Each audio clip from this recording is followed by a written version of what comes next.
안녕하세요. 김병호입니다. 이번 시간에는 종종 사용할 수 있는 UML 다이어그램에 대해서 간단히 알아보겠습니다. UML 다이어그램에서 클래스 다이어그램이 사용 빈도가 가장 많습니다. UML 다이어그램에서 모르시더라도 바로 아실 수 있는 정도로 직관적인데요. 실제 이것을 제정한 단체의 PDF 문서는 700페이지가 넘습니다. 하지만 이러한 다이어그램을 작성한 툴이 이러한 사항을 그대로 따르지 않는 경우도 있고요. 이걸 자세히 다루면 오히려 복잡해질 수도 있습니다. 예를 들어서 클래스 다이어그램에서 멤버 변수와 함수까지 기술할 수 있는데요. 그렇게 작성한다면 다이어그램이 너무 복잡해집니다. 문서와 코드의 연동도 문제이고요. 이에 사용할 수 있는 간단한 정도로만 소개해 드리겠습니다. 우선 클래스 다이어그램에 대해서 살펴보겠습니다. 제가 클래스 설명에서 종종 보여드렸던 도표가 클래스 다이어그램입니다. 사각형에 클래스 이름을 적어주면 되는 거죠. 그리고 해당 클래스와 관계 있는 클래스에 선을 그어주는 것을 연관관계라고 합니다. 예를 들어서 한 클래스에서 다른 클래스를 사용하거나 멤버 변수를 가질 수가 있죠. 이렇게 되었을 때 선을 그어주면 됩니다. 예를 들어서 퍼슨이 카를 운전할 수도 있죠. 이렇게 된다면 퍼슨과 카에 선을 그어주는 겁니다.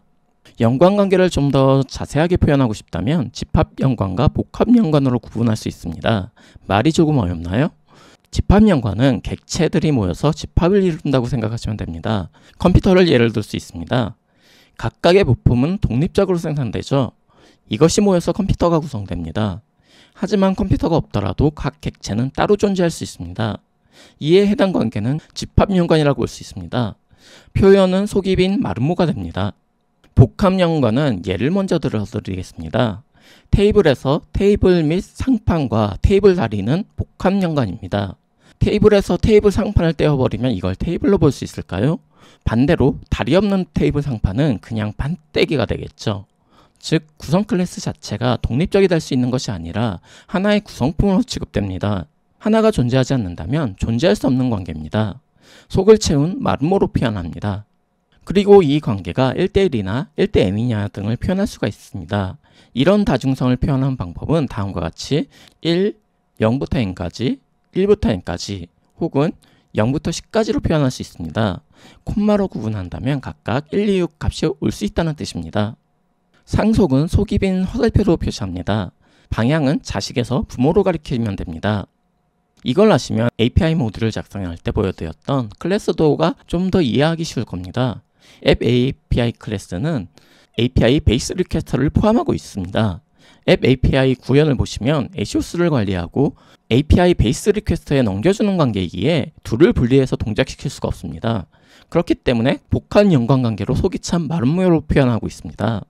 앱 API는 외부 인터페이스 클래스로 하나의 인터페이스 클래스가 여러 개의 API 요청 객체들을 가지는 형태입니다. 또한 상속관계로 유저 API가 베이스를 상속받는다고 표현하고 있습니다. 이것을 해석할 수 있어도 계약적으로 어떻게 구현할 수 있겠느냐가 예상되죠. 클래스 이름 위에 이중괄호로 abstract나 인터페이스 등을 적어줄 수 있는데 각각 추상 클래스와 인터페이스 클래스를 나타냅니다. 개인적으로 클래스 다이어그램에서는 이 정도만 알아도 충분하다고 생각되는데요. 클래스 다이어그램은 다른 개발자에게 내가 설계한 사항을 소개할 때 사용할 수 있기 때문에 가장 많이 사용하는 다이어그램입니다. 그리고 가끔 사용할 수 있는 다른 다이어그램도 소개해 드리겠는데요. 우선 유즈 케이스 다이어그램입니다. 유즈 케이스 다이어그램은 개발 문서가 아닌 제품 소개 문서에 가끔씩 사용하는 경우가 있습니다. 졸라맨을 그려놓고 원으로 어떻게 사용한다고 기술하면 됩니다. 예를 들어서 비즈 프로그래밍 사이트에서는 학습과 연습이 있겠습니다. 그리고 시퀀스 다이어그램이 있습니다. 시퀀스 다이어그램은 시간에 따라서 객체들이 어떻게 교류하는지 나타내는 다이어그램입니다. 객체를 네모에 그리고 아래에 쭉 선을 그어주면 됩니다. 이 선은 객체의 생명주기가 될 수도 있습니다. 예를 들어서 PHP 처리 과정을 시퀀스 다이어그램으로 그려보겠습니다.